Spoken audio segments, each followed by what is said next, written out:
You're tired of working day in and day out, trying to find new customers, chasing leads, doing whatever work comes your way, and never getting to earn what you're worth.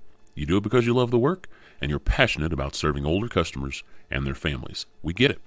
But what you need is more of the right customers for your business, and more income for you and your family, so you can grow and help more people in your community. Well, you're in the right place, because this is Booming Your Bottom Line. Hi, this is Mark Hager, and you're listening to episode 72 of Booming Your Bottom Line. Today, we're bringing you a brand new owner's chat with Kim Walker. Kim is the founder of Silver Group, a unique consultancy that helps companies and brands respond profitably to the aging population. He's a globally recognized thought leader on this subject with over 900 blog posts to his credit. He's appeared on CNBC, Bloomberg, and quoted in countless print and online publications. In 2013, he co-authored the pivotal reference book, Marketing to the Aging Consumer, together with another expert, Dick Stroud of the UK. He and Dick also created the AF toolset to measure and monitor age-friendliness. Now, prior to establishing Silver, Kim held Asia-Pacific CEO positions for several global advertising agency networks. An Aussie by birth, Kim has also lived in New York, Tokyo, Hong Kong, Singapore, and Bangkok. Kim, it's really good to talk to you today. Thank you so much for joining us. Well, thanks very much for the welcome, gents. Even though I'm on the other side of the planet, it's great to be here at this late hour. Yeah, absolutely. We're blessed by technology, and so time difference, aside from who's up at what hour, it works. So thanks for being with us today. And Kim, we're focused today on giving our listeners some great information about the aging and boomer market and your mission, your perspective, and your insight as a leader, because our show is strictly about helping the small business owner, providing that insight and background so they can be inspired and learn from you as we chat here today. We're all about encouraging them in their pursuit of that small business dream while helping more boomers and families in the year ahead. So, Kim, if you're ready, let's just dive right in and let's let this be about you and what you do. Let's focus today on customer experience. So with that in mind, let's start at the 50,000 foot level for those that don't know you. Tell us about yourself and what you do. Okay, well, as you sort of explained in the introduction, I am a bit of a strange character, having been born in Australia but lived most of my life outside Australia. And therefore, I guess what that does is gives you a very different perspective on the world, a global perspective. So I tend to think of things not at a country level, but at a global level. My business, Silver Group, we started about 6 years ago. And there are a number of things that we do. We conduct audits. We call them age-friendly audits, that are trying to identify the roadblocks in the customer experience between companies and their older customers. And then once we identify those things, we work with companies to remove or improve those roadblocks, if you will. In addition to the age-friendly audits, we conduct, I guess in many respects, the classic consultant's toolkit. I do keynotes, having been in the advertising industry most of my life. Of course, I'm quite comfortable on my feet. And, we do workshops. I'll explain a little bit more about the content of those workshops later, because it's quite pivotal to what this Silver business has become.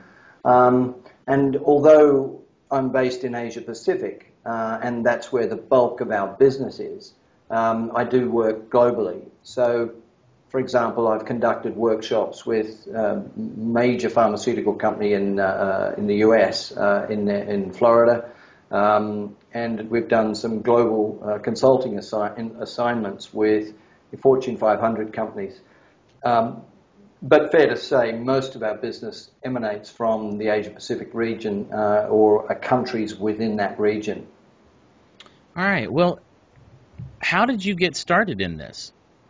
I think the answer to that is I turned 50. That was 11 years ago. But in all seriousness, I think 50 is a milestone, isn't it? And you tend to reflect and look forward. And I was still at that time running one of the world ad agency networks here in Asia Pacific. And what struck me was that although I was 50 years of age, and so too were obviously a lot of my friends and peers. But all the work that the agency was doing seemed to be focused on youth. And that seemed to be, to me, a dichotomy, or a contradiction, if you like. It was sort of flying in the face of the demographic reality that the world was experiencing with the rapid aging. And I think that was probably the genesis of my interest in the aging consumer. And then as my time with the agency came to an end, and I was thinking of my next challenge, this is my third business startup. So I was looking for something else, and I just thought, what a natural thing to do to understand, help other companies understand this contradiction in behavior and reality, the behavior of marketers versus the reality of demographics, and try and make some money, if you like, by bringing wisdom to them and trying to help them, better capture the aging consumer. Yeah, makes a ton of sense. And yes, you're right. I mean, we have reflective milestones in our life for sure, and I appreciate your honesty and just saying, you know what, that's probably where this whole thing started off, was in an introspection. Looking back to that time when you did start this, what in your mind were you hoping to accomplish? I know you mentioned what your goals as far as actions were, but in that intrinsic moment, what was your vision? What did you want to do for the world or your region when you started this?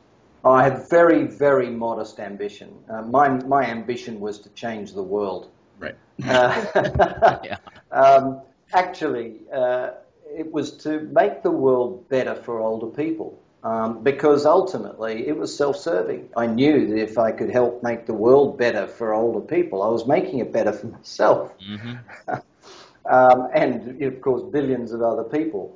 But it was kind of, again, I jest, but genuinely, I thought that if I could,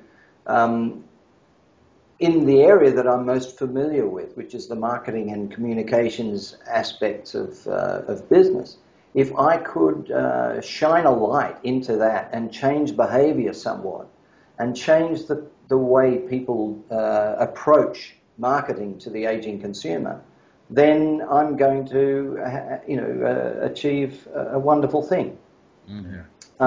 So effectively what I did was I set about raising the awareness of the opportunities inherent in the aging of aging of the world, aging of the planet, and hoping that by delivering this news, being one of the unique deliverer of this news and insights and knowledge, that clients would want my help to guide them, and they would pay me money to do so. But I must say that from a classic MBA standpoint, I'm a bit of a failure because money has never been my driver. As I mentioned, this is my third venture. The other two have also been very successful. But money was never the reason why I got into it. It never started with a business plan to borrow money and build it fast and sell it and so forth. That happened in both cases, but it was driven by passion. And I think one of the messages I would like to impart is that money follows passion. You can have all the money in the world, but if you don't have the passion to actually follow through on a particular dream, it's going to be a grind day in, day out. Eventually that will transfer itself to the bottom line. So passion and a vision were always the things that inspired me, And I'm sort of hoping that the passion that I have for aging consumer and trying to realign the business world as to the opportunities around the aging consumer, I'm hoping that that obviously will generate a reasonable cash flow in the long term. Excellent. Well, listen, why don't you tell us about something that you've witnessed while doing your work that has really had an impact on you? What have you experienced working with your customers or peers or something even out in the market that's kept you motivated to make a difference? Okay. Well, I think, one of the things that struck me or has struck me over the years I've been doing this is that there are three types of clients that I've encountered. The one type that say they didn't realize the aging opportunity and wow, this is amazing, and you present some demographic data and some economic data to them and it's wow. The second type are the ones that say, look, I know about it, but I don't know what to do. Please help me. I just don't know where to start. And the third one says, well, I know, but that's not our business. We're just not into that. So, yes, we're aware of it, but we'll just let that slide. Now, the ones that didn't realize, these are the ones that are generating the opportunity for conferences. And one of the things I found is that there are a plethora of aging-style conferences. They're attended by many well-meaning and exceedingly bright academics and government officials. But as I'm sure if you've been to these, you will see the same demographic charts over and over and over again. Yeah. Nauseating repetition. The other thing that I found is that there's loads of theory, wonderful ideas and so forth, but very little in the way of practical information. A lot of talk about data without much guidance of what to do with it, and very little practical advice. And so, in my business, I thought, well, there's an opportunity. If there's a load of very smart people doing a lot of the analysis, I don't have to do that. Mm-hmm. But what I need to do is generate the insights off the back of that and use that information to help clients. And that's exactly what I do. I mean, let me give you an example of how this can manifest itself with clients. Like one of a global pharmaceutical client, I can't name them for obvious reasons, but they came to us and said, look, we feel we're being left out of the global discourse on aging. And the reason they felt they were being left out is because they weren't being invited to speak or contribute or in some way participate in the conference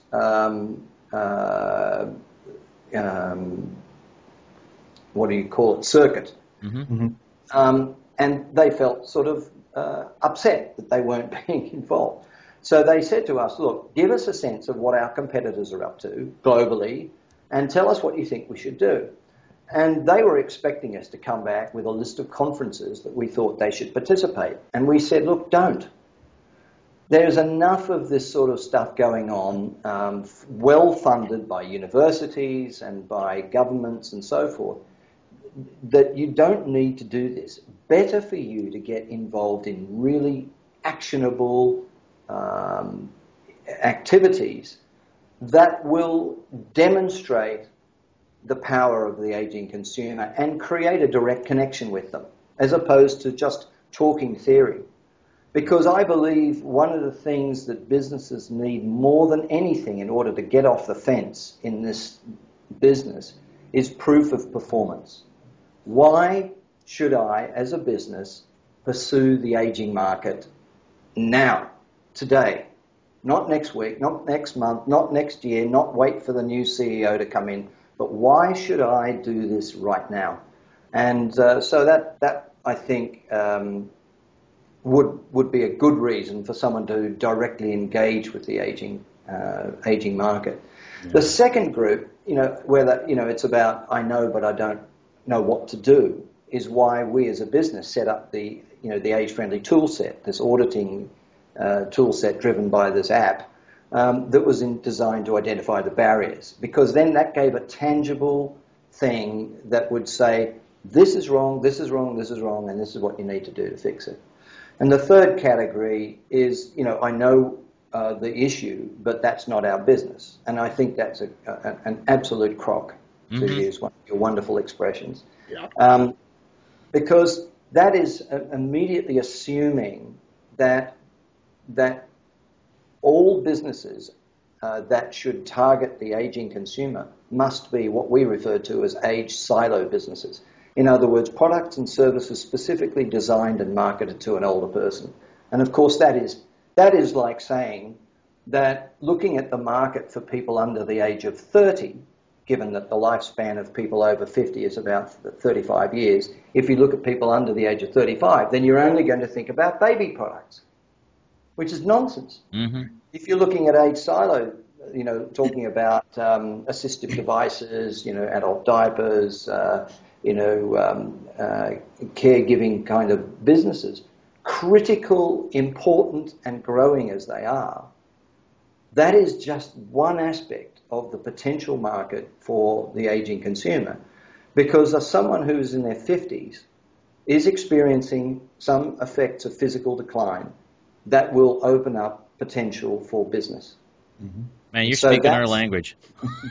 That's the area that we call age neutral, and that's the area that I believe holds the greatest opportunity and greatest untapped and greatest and least understood. Yeah, brilliant. Yeah, and Kim, obviously it's a blessing. I don't know if it's also a curse that you're halfway around the world, but you just gave such a well-aligned pitch with why Mark and I are doing what we're doing. And that's why we wanted to get on the phone with you is, just like Japan's ahead of us with, ramps for cars, you're kind of ahead of us in the sense that the side of the world you live on is a little older, and you've been doing this at least formally as Silver Group a little longer than we have. And again, we've known you social media-wise for a number of years and just been inspired by where you were going. So thank you for everything you just said, and we've said it all too. And I think what sets us all apart, all three of us, is that, I've heard Ken Dykewald speak. I've shaken his hand. I've been to American Society on Aging, and you're absolutely right. It's brilliant academia research, zero discussion of true implementation. And Mark and I have taken the small business, boots on the ground approach. Same idea, right? It's, hey, here's all the data. You guys might not have collected it, and we didn't, do the research either, but we'll share with you the results, and we're telling you what to do with it. So, Anyway, brilliant, and thank you for saying that. Now, it sounds like, you've succeeded at building or selling businesses more than once already. So I know you can relate that at many points along the way, when you become the entrepreneur, there are struggles, right? And we talk to customers every day, clients of ours, whether it's a webinar and we're kind of at the 101 entry point level, or somebody that's hit a plateau or a wall and doesn't know how to grow. The people that are struggling, that need to understand why to keep going, what do you tell those folks that are kind of wondering if they could stick this out or wondering if it's worth it? How do you inspire folks that hit those kinds of walls? That's an excellent question, and it's a tough one. I mean, I think that given that we are now experiencing an unprecedented event in the history of humanity, this degree of rapid aging, therefore it follows naturally that we are pioneers. Yep. Anybody who is engaging in this business is a pioneer. It probably has not been done before, certainly not been done with the tools and know-how that we all have at our disposal today. So, needless to say, we are all, in fact, somehow blue ocean navigators. Yeah. And as a consequence, it's going to be tough. And it's going to take time. I don't think there's any easy way around this. We see a lot of venture capital, a lot of investment going into new technologies that are trying to find avenues with the aging consumer. And, I somehow am not convinced about the hit rate. I don't think the hit rate's really great, often because technology comes before the need. Right. So I think my word of consolation to anyone involved in this, and what I say to myself in the mirror, is you're a pioneer. Yeah. You're a pioneer. You're actually, you're doing something that's never been done before. And to me, that's what gets me up in the morning and drives me on. It's the thrill of doing that. Of course, that then needs to be counterbalanced with the financial realities of all of that. But that's just the way it is. And I think from my own point of view, in the businesses that I've done, I'm a service guy. So I'm used to selling advice. And under any circumstance, selling advice is tough. You need, particularly in I think in this area, you've got to have IP, some form of IP. In my business, we created the 25 Effects of Aging and wrote about that in the book. We tried to build our credibility, and we did so by writing the book, publishing the book, by doing a lot of interviews, and by writing the blogs and public speaking. Yep. We tried to productize the service, and I think this is a critical thing that a lot of companies miss, service companies, is the more you can productize or package your service, the easier it will be to A, understand, and B, to buy. Yeah. And if you productize it, it will be, it usually requires or evolves into a tangible deliverable. Mm-hmm. So I buy this product or package of services, and this is what I get. When you're selling advice, it's hard to put or to ring fence what you actually get.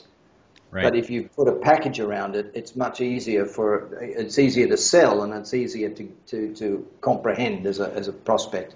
Right. And in that respect, that's one of the reasons we came up with the age-friendly toolset, the app and the process, because it was a product that was easy to sell, and we did so not only for us to sell, but to almost like if you like to empower small, medium-sized enterprises or small companies to basically leverage that to go out and build their businesses themselves. For sure. But I think the other lesson is that the business as it stands today is a very different business than it was when I started 6 years ago. No longer do we have to go in and talk about the fact that the world is aging really fast. Most people get it now. They've moved out of that first category that I mentioned earlier about those that didn't even know. Most people now are aware. So you don't have to do that stuff anymore. What you've got to do is now find out where your clients or customers are in those three options I mentioned before, and then, target them accordingly. Right. And one of the bits of advice I would give is, your small business, the more you can collaborate with people or companies or businesses that are an adjunct or add value to your offer in some way, shape or form, is a very powerful thing. Not for the obvious reasons, but for the reasons that it gives you access to their database and their client base. And I think one of the toughest things for a small business to do is get in the door. And if you can use somebody else to leverage your knock on the door and get you new business introductions, that's priceless. Yes, and it in is.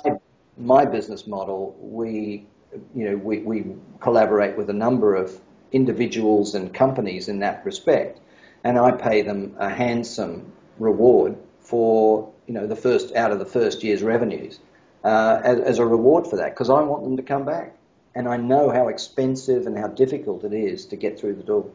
Well, we really, really encourage people to build that professional network and get complementary businesses, to work with, so they can not only get access to those customers from that other company, but also provide an even better level of service to their customers. I mean, when you're going to a business owner and they need something that you don't sell, your ability to say, hey, there's this other company that can do this for you. I've worked with them for 6 years, and they're great people, and they will take care of you, and I'll be happy to introduce you to them.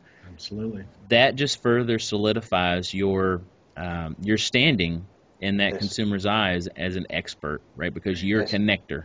And in the background, you're also, like you said, you're leveraging tribes, you're leveraging resources, you're leveraging audiences. And when you're on the front end of something, right? I mean, yes, the silver tsunami was, it's swelling and cresting and all of that, and that's why people have moved out of category 1 and into category 2. But you're right, selling advice is a challenge.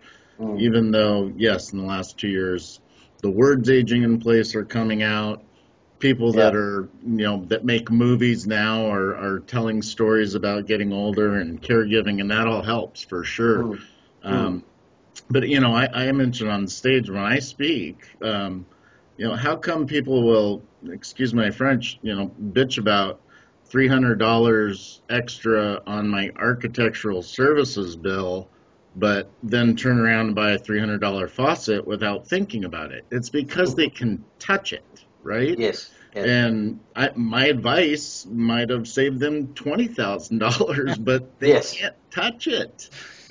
And that's what's causing a problem. So you're brilliant in saying packaging has everything to do with that, right? If you get a report, or you get a white paper, or you get a how-to binder that you can walk around your house with, or think about that as a service provider, whether you're a remodeler. Now, remodelers create tangibles, but, a lot of occupational therapists are trying to understand, and nobody's doing it profitably, how to make money doing home assessments for people. It's because you're selling advice without something you can touch. Yeah, absolutely. Well, the fact is, multiple countries are ahead of us here in the U.S., and including many in your region. What's coming? What are you seeing that people here in the U.S. need to know about, especially those serving older customers at a local level? Well, first of all, I'm not so sure whether other countries are ahead. I think the US is doing a pretty good job. I mean, most countries have similar problems related to aging, most of the developed world. And boomers in the USA are famous for revolutions. Yes. And I believe the fact that we're talking here today illustrates that there is an aging revolution underway. I'm certainly in a boomer category. I guess you guys are youngsters, but the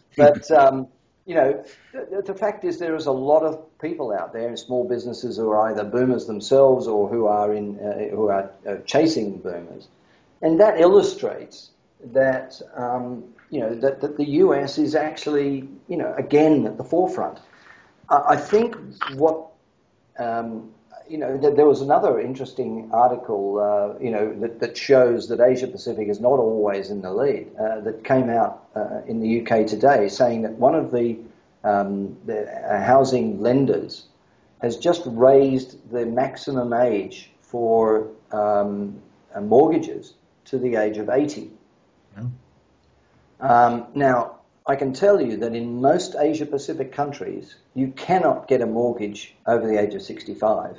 In fact, worse than that, if you are 60, you are required to pay out your mortgage by the age of 65, because that happens to be the retirement age in many of the Asian countries. So I think the other thing too is that when people talk about Asia being ahead of the game and so on, usually they're focused on Japan.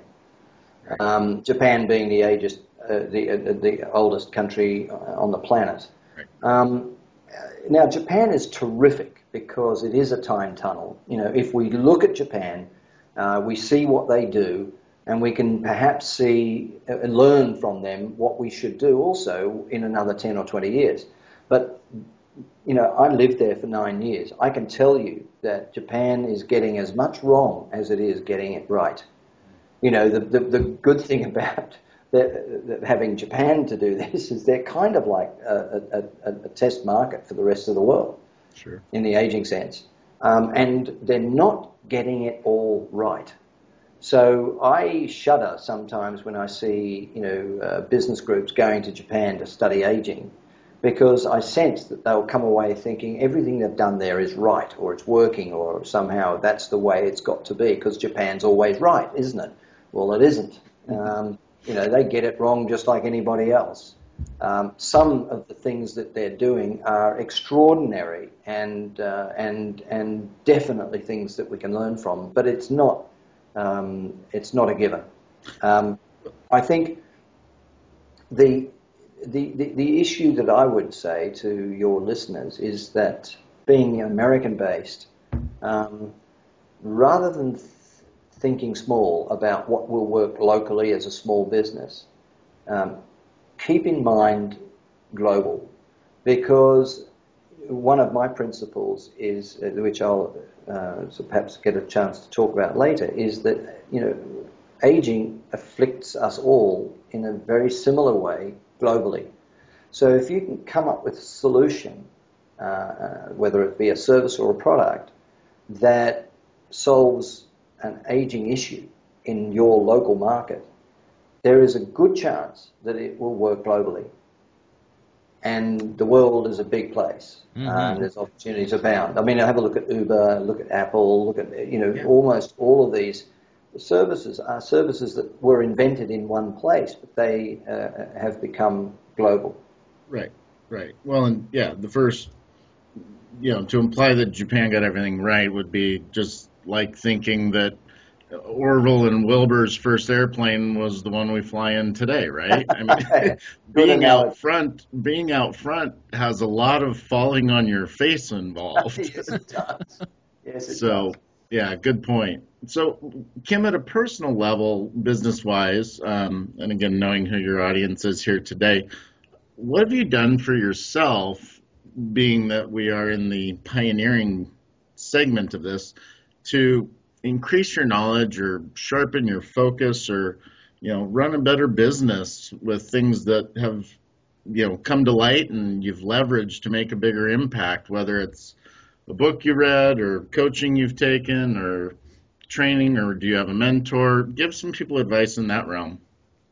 Yeah, well, I don't have a lot of advice actually on that, because I mean, I'm not a gerontologist, and I didn't really understand much about aging. And so I recognized early on that the first thing I needed to do was understand the issues.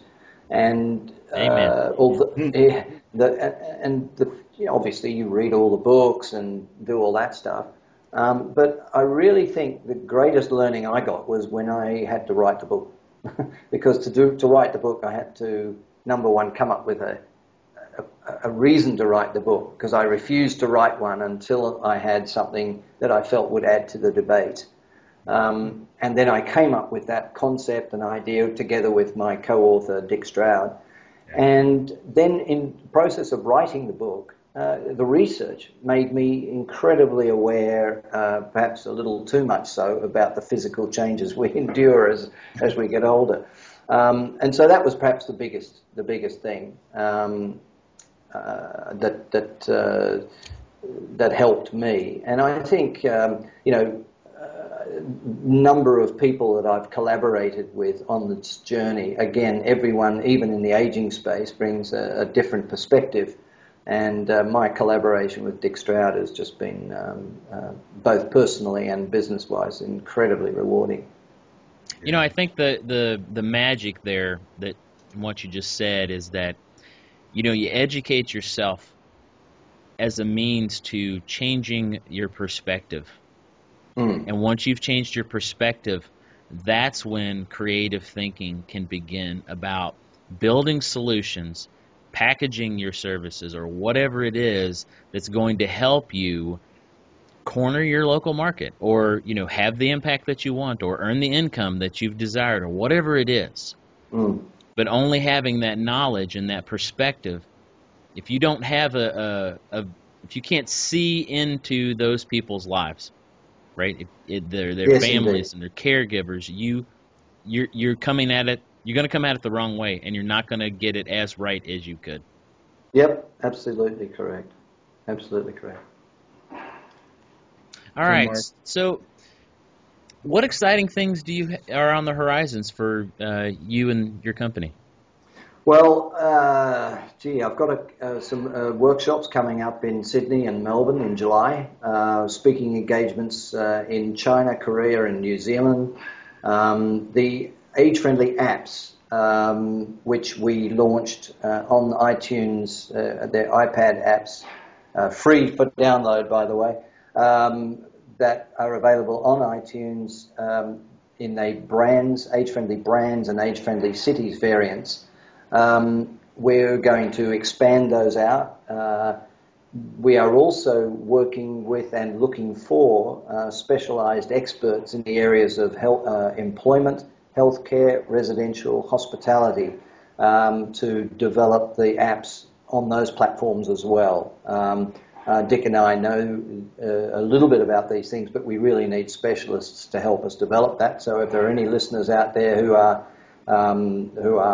specialised in employment, healthcare, residential, hospitality that would like to get involved, please check on our website. So quite a bit going on actually. yeah. Well, while you're right there, Kim, throw out your website or URLs that relate to the app. Yes, my website is Silver Group, one word, silvergroup.asia, and the other website, which deals purely with the age-friendly app and so forth, is age-friendly.com. Okay. Quite an easy one, age-friendly.com. That's where you can go and you'll find the links to the apps and download and an explanation and videos and all of the usual stuff. Yeah, very good. Well, on or off the record, because of what Mark and I do, I think, I thought of multiple people that I'll want to connect you with. We've had Anthony Cirillo on the show. Anthony actually writes for the assisted living segment of About.com, which I think gets like 17 million views a month. And Anthony is in the healthcare space, specific to customer experience. So that would be a great connection. I would be happy to actually help you on the housing and residential side. And I know Jill Bierke created an app for home assessment that is about that concept, and we've had Jill on the show as well. So after this, we'll definitely need to continue that discussion for you and help you get connected there. I look forward to that. Yeah. So let's rewind for a minute. I know you said you've been doing this for 6 years, but for the folks, there's a lot of people, right? We were pioneering, right? Whether it's Louis Tenenbaum in Maryland, who did his first accessible remodel for a disabled 13-year-old, in 1988.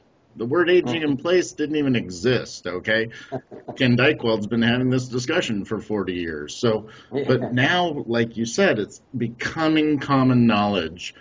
Yeah. What would you tell that small business owner, if you could go back and do a better job of positioning yourself to be ready for this opportunity and secure your financial future? What advice would you give somebody? Right. Well, there's a couple of things that come to mind. First, I would say follow Apple. Do what Apple did. Apple became an age-neutral business, and in an aging world as we have now, where in most developed countries the percentage of population over the age of 60 is ranging between 30 and 40%, which, by the way, is no longer a niche. So people who call us a niche business are fooling themselves. This is mainstream. Yeah. And age-based marketing strategy is constrictive. It's unnecessarily constrictive. So I would say look for the things that unite across ages rather than the things that divide. I'm talking about common attitudes, common beliefs, I'd be looking at intergenerational products and services, things that bring families together across generations, friends together across generations. Good. And I'd be looking to do things that bridge the aging divide, whether that's volunteerism, knowledge transfer, in work, for example. Boomers moving out of the workforce is going to cause the greatest brain drain in the history of mankind. Oh, yeah. Because not enough is being done to transfer that knowledge. I mean, already, major legacy systems around the world, I think UK is a classic example, some of them are built on software systems that are no longer taught in schools. So the know-how to service and maintain these systems is dying. So I think, there are a few thoughts that come to mind. Yeah. Excellent. Well, listen, Kim, you have been a real joy to have on the show today, and we appreciate your leadership and willingness to step forward and be a voice for positive change across the globe. Before we get out of here, is there anything else that you would like to add? Anything about, you or your company or even advice that you'd like to leave the listeners with? Yeah, I think my advice would be to understand the 25 effects of aging. That, of course, is a bit of a plug, but it's a hand on my heart. I can say that if people understand what these 25 effects of aging are, then they will not only better understand their potential market, but it will open their minds up to potential business opportunities. I mean, it's one of the models I use in workshops, where I say, okay, let's look at the 25 effects of aging relative to the products that you currently sell, and let's see how we can evolve them based on, on these things. So I think that's one. In my business, we have 5 principles, and I'll share them very quickly. Number one, that physiological aging is the only thing that all consumers have in common globally. Attitudes, behaviours and beliefs will change by country, by culture, by religion and all of those things. But physiological aging, the fact that we will experience physiological decline, will be common globally. And therefore, if you come up with a solution, just as OXO kitchen tools did, years ago, it applies globally. Now that brand is global, and yet it applied to a physiological issue of, hand dexterity caused by arthritis. Right. Second point, physiological aging affects virtually every touch point in the customer journey, whether that be communications, whether that be online, the online experience, whether that be the retail experience, the product or service itself, and of course the sales service element that envelops all of it. The third point is that touch points that satisfy the needs of older consumers work for all other ages. This is not about designing customer experience for old people. No, we call it lifetime CX or lifetime customer experience, to design it in a way that seems natural and beneficial for everybody. And that's got to be a good thing. Fourth thing is an outstanding customer experience requires all the touch points are age neutral, and that the fifth one is that creating an age neutral customer experience does not cost any more than one that is not age neutral. So with all of those points, my message to my clients and so on is, why the hell not? Right. Yeah, and gosh, that's brilliant. I had my own aha moment in the middle of that, so thank you. But yeah, I mean, if we've got a new third of life, then add that to what you do. But why did we cut it off on the back and pretend that 60 to 90 is its own thing? Yeah. We were 0 to 60 before, now we're 0 to 90. Why are we chopping it up? So yeah, smart. Good stuff. Well, Kim, this has been awesome. And folks, I hope you were listening as intently as we were today, because Kim is at the top of his field and is doing this at a global level. And Dick Stroud's a beautiful partner for you to have. I think that's a smart move for you guys, and obviously you're seeing the success of that. And I hope that for the listeners today, we left you with some things to think about having Kim on the show. And You guys, you're getting something as a listener to Booming Your Bottom Line that hardly anybody in this, and now I got to take the word niche out because you just proved to us it's not a niche. You're getting solid information about, boomer market and older consumers, which is a new segment, relatively speaking, and you're getting it from global leaders. So take it to heart, mull it over, learn from it, and like we talked about today, don't just learn it academically, okay? Learn it implementation-wise. Act on this stuff, you guys. Now, beyond this great information that Kim has shared with us today, we've got a very special deal for you. Kim has graciously agreed to give our listeners a very deep discount on the Age-Friendly Brands iPad app, which you can download from the Apple App Store. Just go to the AF website, which contains all the links for downloads, and that's age-friendly.com. Now, once you've downloaded the app to your iPad and tried it out, we've got a code that you can use to upgrade to the full version at a 50% discount. Now, I've downloaded the Age-Friendly Brands app, and I can tell you it is a great tool for analyzing how age-friendly your business is. And once you upgrade, if you decide to do that, using this 50% discount, you're going to unlock a lot more questions that are going to help you ensure that your brand is friendly to the older people that you serve. Now again, go to age-friendly.com, download the AF Brands app, and use the code AFAPP3. That's AFAPP3 to get your 50% discount. And we encourage you to take advantage of Kim's generosity and get this app for your business. Thanks for listening. Until next time, be well, be bold, and boom your bottom line.